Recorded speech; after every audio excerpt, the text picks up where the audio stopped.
Olá, nesta edição do Estúdio MPSP, nós recebemos a visita da doutora Débora, que trabalha na área de direitos humanos, mais especificamente na área de pessoas deficientes.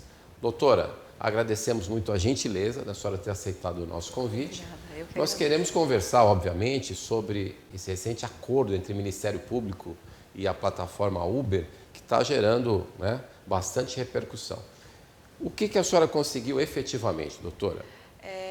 Acho que assim, um pouquinho do histórico, a gente recebeu reclamação de muitas pessoas deficientes visuais de que a Uber recusava transportar cão-guia. E instauramos um inquérito o ano passado aqui na promotoria e começamos algumas tratativas com a Uber para que entendêssemos se isso acontecia mesmo, o que estava acontecendo e para resolver essa questão. Claro. Nesse tempo de andamento do inquérito, fizemos levantamento de alguns casos, ouvimos algumas pessoas, estivemos no Conselho Municipal da Pessoa com Deficiência, lá nos reunimos com diversos usuários cegos ou com deficiência visual, que nos apresentou uma série de casos concretos. A Uber foi intimada, esteve aqui e no fim acabou que eles assumiram um compromisso, não mesmo sem fazer um acordo, sem fazer tecnicamente o que a gente chama de um TAC. Certo. Mas eles reformularam a plataforma. Então o que eles fizeram, apresentamos uma série de questões para eles e eles equacionaram de uma forma que nos parece bem eficaz. Criaram 2 canais de reclamação, um no site deles e outro no próprio aplicativo, específico para reclamações que envolvam cão-guia, a recusa, a cobrança de taxa, o cancelamento. Então, existe esse canal nas 2 plataformas que já diretamente direcionam para o assunto cão-guia. Certo. Eles se comprometeram a indenizar o motorista caso necessário a limpeza do veículo. Então, muitos motoristas cobravam indevidamente o usuário de cão-guia de eventual taxa de limpeza do veículo, o que não pode acontecer. Você não pode cobrar nenhuma taxa pela presença do cão-guia em absolutamente nada. Certo. Eles também se comprometeram a devolver o dinheiro do usuário caso fosse cancelada a corrida e cobrado isso individualmente do usuário. Certo. Além disso, era muito comum o cancelamento ser feito porque o motorista chegava no local, verificava que existia lá uma pessoa com um cão-guia. E aí rejeitava. Ficava o tempo ali, essa é a maldade, a mais cruel ainda, e rejeitava, dizendo que a pessoa não tinha aparecido. E cobrava da pessoa que estava ali esperando. Nossa, que coisa absurda. E quando há esse cancelamento, apaga os dados do motorista. Então, se a pessoa quisesse processar esse motorista... Não sabia como. Não tinha como. Nessa reunião que a gente fez lá no Conselho, a gente ainda orientou que eles printassem a tela para ter os dados do motorista no futuro. E então a Uber se comprometeu também, acho que isso é muito importante, a fornecer ao cliente os dados do motorista, aqueles dados que aparecem na tela quando ele aceita a corrida. Perfeito. Agora, doutora, em tese, a empresa presta um serviço privado. Eu queria que a senhora explicasse, especialmente para o nosso público que é leigo em direito, que nos acompanha, por que eles têm que seguir essas normas, por que eles não podem prestar o serviço da maneira que é mais conveniente para eles. Tá. Eu acho assim, uma coisa é o contrato que existe ali entre a Uber e os motoristas. A outra coisa é o tipo de serviço da Uber com a comunidade e do motorista com os passageiros. Então, é importante a gente ressaltar que a Uber é uma empresa que só presta a tecnologia. Então, a regulamentação disto com o poder público é permitir que essa plataforma funcione no Brasil ou nos municípios. Certo.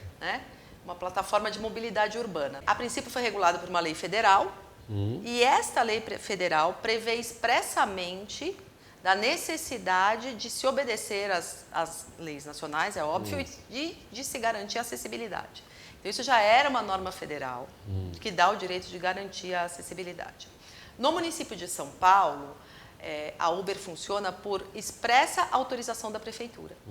E existe um contrato entre a prefeitura e a Uber que tem lá uma série de cláusulas. Entendi. Né? Equivaleria a uma concessão?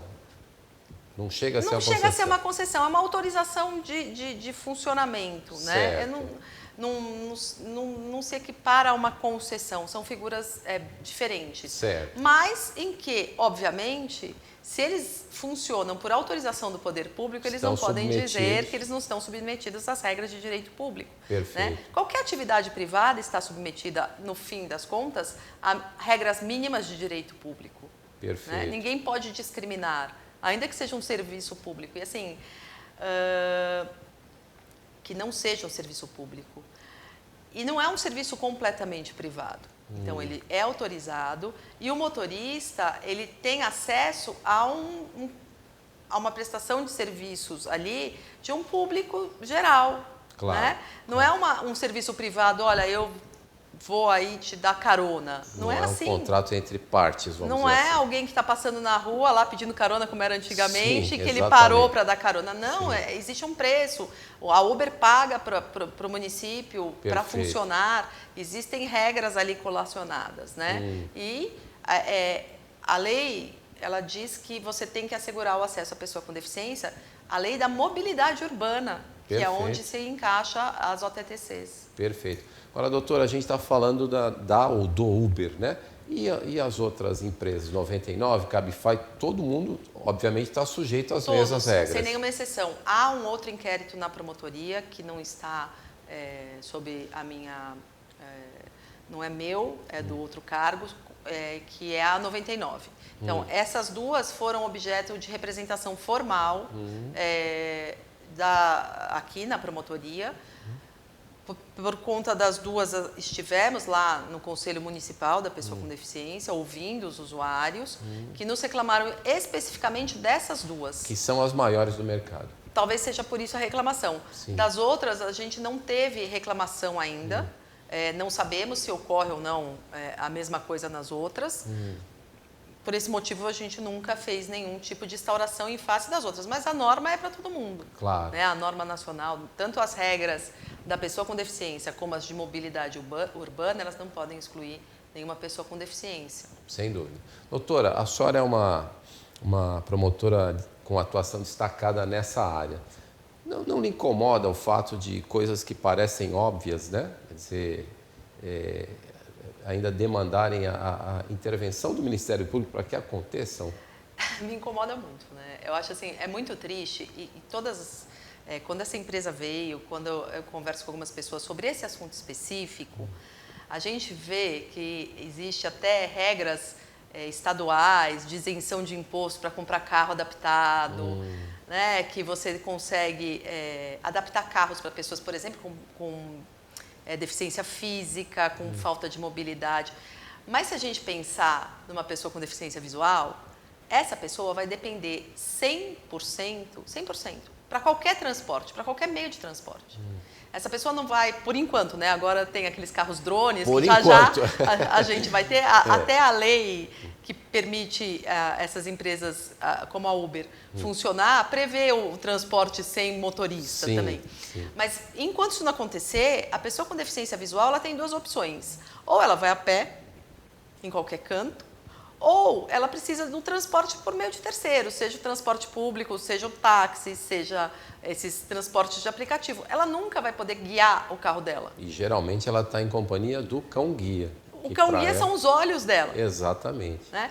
Então, assim, é cruel, porque é uma pessoa que, se não tiver o acesso, o Ministério Público, não eu, mas colegas que me antecederam nessa promotoria, eles tiveram que entrar com ação para o metrô permitir cão-guia, que não permitiu, foi a primeira ação desse tipo também, aqui, e foi do Ministério Público de São Paulo. Tinha épocas que os ônibus achavam que cão-guia não podia entrar. Eu tive que fazer algumas tratativas com empresas aéreas que não queriam deixar o cachorro ir na cabine. Né? Mas o que você faz? O cachorro, ele é absolutamente treinado e ele é o olho daquela pessoa. Como é que você faz? Você tira a pessoa do avião e ela tem que ficar esperando o cão vir do bagageiro? Como assim? Sim. Né? Não tem como. A senhora usou a palavra correta, cruel. É cruel, é muito cruel. Com certeza. Doutora, para encerrar, que nosso tempo, infelizmente, é muito escasso. Obviamente, a senhora vai monitorar se a empresa está cumprindo o que foi acordado. Existe ainda a possibilidade da senhora entrar com uma ação judicial ou a senhora acha que o caso está definitivamente resolvido? Então, por hora, a gente recebeu recentemente alguns dados, né? Nessa mesma reunião que eles nos mostraram que eles já tinham equacionado e que, por enquanto, não era necessário tomar alguma providência judicial. Eles nos mostraram, nós testamos na promotoria para ver se o canal funcionava, me pareceu ok. E a gente pediu, então, para que eles enviassem para a gente dados concretos. Tem um detalhe interessante, a Uber tem um campo que o passageiro diz que ele está indo com o cachorro. E nesse caso, o motorista pode ou não recusar. Né? E isso chegou a nós. O motorista recusava dizendo que era cachorro, mas não tinha nada falando do cão-guia. Então, essa reclamação específica do cão-guia é importante e já foi, eles conseguem fazer esse filtro. Então, 41 foram avisados que eles não podem recusar cão-guia sob pena de descredenciamento. Perfeito. Doutora, eu lhe dou parabéns pela sua atuação neste caso, que teve um grande impacto social. Agradeço muito a gentileza de ter aceitado o nosso convite, assim como agradeço a sua audiência. Até a próxima edição.